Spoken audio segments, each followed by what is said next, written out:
Berkat strategi Sun Tzu, Kubilai Khan taklukkan Kekaisaran Tiongkok. Kubilai Khan menyelesaikan penaklukan Mongolia selama beberapa dekade di Tiongkok pada tahun 1279. Penaklukannya itu membuat pemimpin Mongol menjadi penguasa pertama dinasti Yuan. Ini adalah kali pertama seluruh Tiongkok ditaklukkan dan diperintah oleh orang asing, tulis Andrea Presel di laman The Collector. Ironisnya, justru berkat ahli strategi perang Tiongkok, Sun Tzu, Kubilai Khan akhirnya menaklukkan Kekaisaran Tiongkok. Kekaisaran Tiongkok, penaklukan paling menantang yang dialami Kekaisaran Mongol. Kekaisaran Mongol didirikan pada 1206 oleh Genghis Khan yang terkenal di stepa Asia Tengah. Pada puncak kekuasaannya, Mongol merupakan kekaisaran dengan wilayah terbesar dalam sejarah. Saat itu, wilayah Mongol mencakup lebih dari 14,4 juta kilometer persegi. Penaklukan Tiongkok adalah kampanye paling menantang Kekaisaran Mongol, yang berlangsung selama beberapa dekade dan beberapa Han. Wilayah Tiongkok Selatan terbukti tidak cocok untuk perang kavaleri tradisional Mongol karena banyaknya pegunungan dan sawah. Untuk membuat segalanya lebih menantang, orang Tiongkok mahir dalam pertahanan pengepungan dan memiliki keunggulan bubuk mesiu. Tiongkok berfokus untuk bertahan dari perang yang berlarut-larut di benteng-benteng pegunungan. Infanteri dibagi menjadi unit-unit kecil yang cocok untuk perang gerilya dan menempatkan angkatan lautnya di sungai untuk mempertahankan bentengnya. Di Tiongkok, pasukan Kubilai Khan menghadapi tantangan yang secara langsung melawan gaya perang itu. Medannya tak kenal ampun bagi kavaleri dan memaksa tentara untuk mengambil rute memutar. Benteng Tiongkok dipertahankan dengan ketat dan didukung oleh angkatan laut. Bangsa Mongol tidak memiliki kekuatan angkatan laut untuk ditandingi. Selain itu, armada Tiongkok juga dapat membatasi pergerakan Mongol dan bahkan kadang-kadang mengepung kavalerinya. Pasukan Mongol, penunggang kuda sekaligus pemanah yang mematikan. Karena gaya hidup nomaden mereka, prajurit Mongol secara tradisional adalah penunggang kuda elit dan pemanah yang mematikan. Mereka belajar menunggang kuda dan menembakkan busur saat masih balita, kata Presel. Calon prajurit mendapat pelatihan memanah dan berbagai latihan unit untuk memantapkan kemampuan manuver dan disiplin sebagai sebuah kelompok. Pasukan Mongol lebih suka senjata proyektil alih-alih pertarungan tangan kosong. Pemanah Mongol rata-rata dapat dengan mudah mengalahkan lawannya dengan busur komposit jarak jauhnya, yang memiliki jangkauan akurat 30 meter. Kavaleri sering mengadopsi manuver yang mirip dengan perburuan massal. Penunggang kuda akan menyebar dan membentuk cincin sepanjang beberapa km. Mereka kemudian perlahan berkontraksi sampai semua target terjebak di dalam tanpa bisa melarikan diri. Disiplin, koordinasi, dan komunikasi yang diperlukan untuk manuver berburu ini dengan mudah diterjemahkan ke medan perang, menghasilkan kekuatan yang sangat disiplin dan sangat mudah berpindah. Meski kavaleri sangat tradisional, hal itu juga cocok dengan penekanan Sun Tzu pada gerakan cepat dan tegas. Manuver berburu menunjukkan kedalaman pemahaman bangsa Mongol tentang pentingnya mobilitas. Kekaisaran Mongol tetap menanamkan elemen disiplin yang penting. Ini untuk memastikan bahwa prajurit akan mematuhi dengan kepatuhan mutlak kepada komandan. Mereka diwajibkan untuk bekerja sebagai satu unit alih-alih sebagai individu. Seperti yang bisa dibayangkan, kavaleri Mongol dapat bertarung dengan sangat baik dan sulit dikalahkan jika di medan terbuka. Namun, medan pegunungan Tiongkok terbukti menjadi hambatan besar pertama bagi penaklukan dinasti Song oleh Mongol. Taktik spionase dan ilusi. Taktik lain yang sering digunakan oleh bangsa Mongol untuk menghancurkan adalah spionase. Di sini, banyak kesamaan yang bisa dilihat antara praktik Mongol dan ajaran Sun Tzu, terutama tentang penipuan dan mengetahui musuh seseorang. Misalnya, setiap kampanye Mongol dimulai dengan mengumpulkan intelijen musuh dari pedagang, mata-mata, pengintai, atau laporan ekspedisi. Memahami pentingnya informasi terkini, utusan kekaisaran diizinkan untuk mendapatkan kuda guna memberikan informasi secepat mungkin. Berbekal kecerdasan ini, Kekaisaran Mongol merencanakan strategi kampanyenya yang terperinci bahkan sebelum berangkat berperang. Adapun penipuan, taktik Mongol mencakup berbagai serangan mendadak dan penyergapan. Berkat mobilitas yang diberikan oleh kuda mereka, pemanah berkuda Mongol adalah ahli dalam manuver tabrak lari, mengapit, dan membungkus. Penunggang kuda sering berpura-pura mundur untuk membujuk musuh agar mengejar sebelum berputar dan menjatuhkannya. Mereka sering mengepung dan mematahkan kekuatan musuh dengan badai panah sebelum bergerak untuk membunuh secara definitif.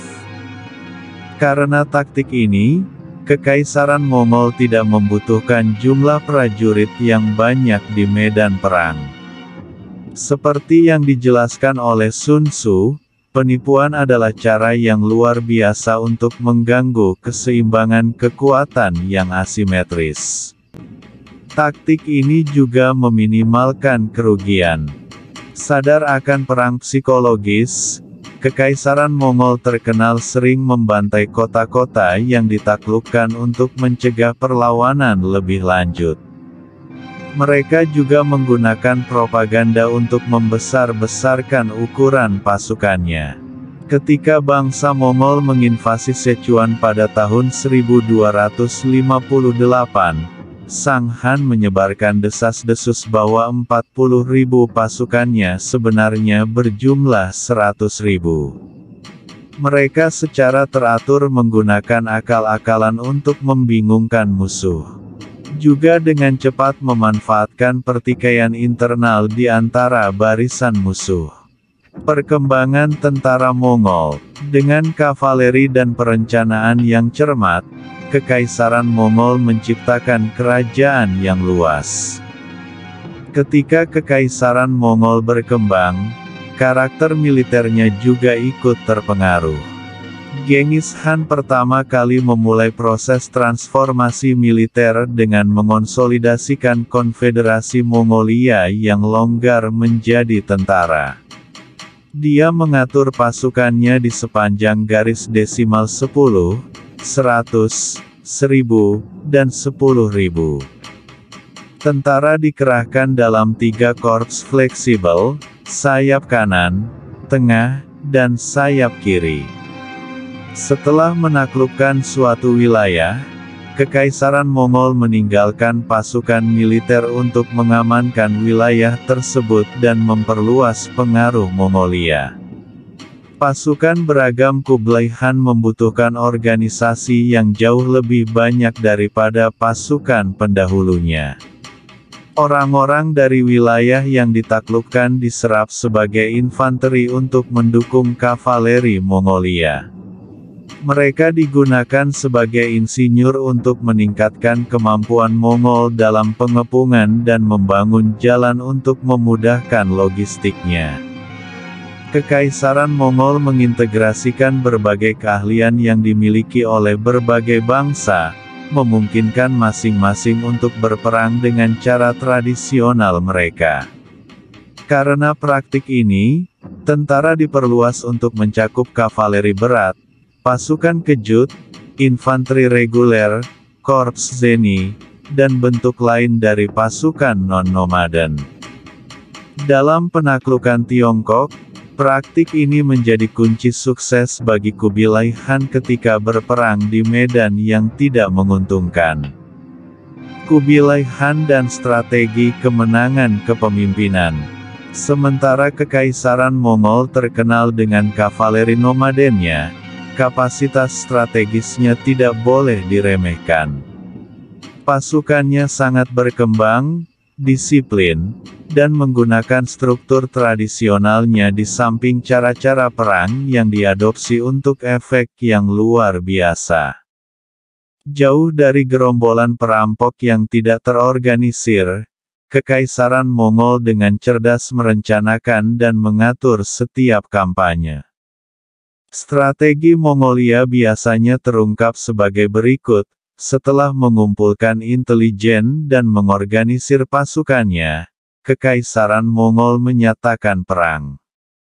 Mongol seringkali memberi musuh ultimatum dan pilihan untuk menyerah.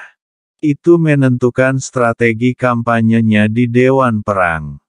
Selama mereka berkoordinasi sesuai dengan jadwal, para komandan diberi kebebasan tingkat tinggi.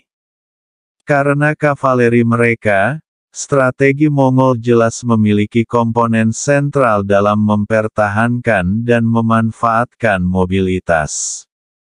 Karena itu, mereka sering mengadopsi invasi tiga arah. Ini memberikan peluang bagus untuk menghancurkan pasukan musuh dan benteng yang lebih kecil. Sedangkan benteng besar mendapat giliran terakhir.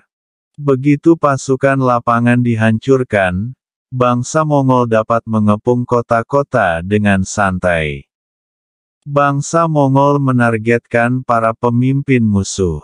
Membunuh pemimpin tidak hanya membuat pasukan berantakan tetapi juga menghilangkan kemungkinan musuh dengan mudah berkumpul kembali. Tetapi karena kavaleri tidak efektif di daerah Tiongkok Selatan, bagaimana Kekaisaran Mongol mengalahkan dinasti Song? Kubilai Khan dengan sederhana namun cemerlang mengatasi masalah kekurangan pasukannya dengan mengandalkan mereka yang memahami soal peperangan Tiongkok. Mereka adalah desertir Cina dan pejuang Korea. Selain itu, Kubilai Khan memasukkan sejumlah teknologi inovatif untuk memerangi benteng-benteng Tiongkok. Kedua, bangsa Mongol membangun angkatan laut untuk dipimpin oleh pejabat Tiongkok dan Korea. Dengan armada ini, bangsa Mongol mengakali dan memblokade angkatan laut Tiongkok. Dengan dua adaptasi ini saja, bangsa Mongol menetralkan keunggulan utama Tiongkok. Ironi Sun Tzu dalam kesuksesan Kekaisaran Mongol. Perang berlangsung puluhan tahun karena pertahanan Tiongkok yang sengit. Namun, pada akhirnya, Kekaisaran Mongol menang. Sepanjang perang yang pahit dan berlarut-larut ini, bangsa Mongol menunjukkan banyak contoh ajaran Sun Tzu dalam tindakan. Selain spionase dan penipuan, fleksibilitas dan kemauan mereka untuk beradaptasi sepenuhnya sejalan dengan Sun Tzu. Sun Tzu menulis, sama seperti air yang tidak memiliki bentuk yang konstan, demikian pula dalam peperangan, tidak ada kondisi yang konstan.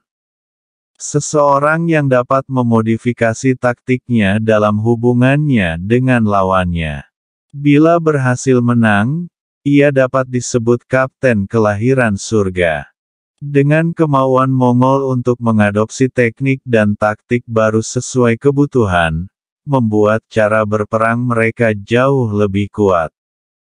Pada akhirnya, itulah kunci keberhasilan Kubilai Khan menaklukkan seluruh Tiongkok dan menjadi penguasa asing yang pertama di Kekaisaran Tiongkok.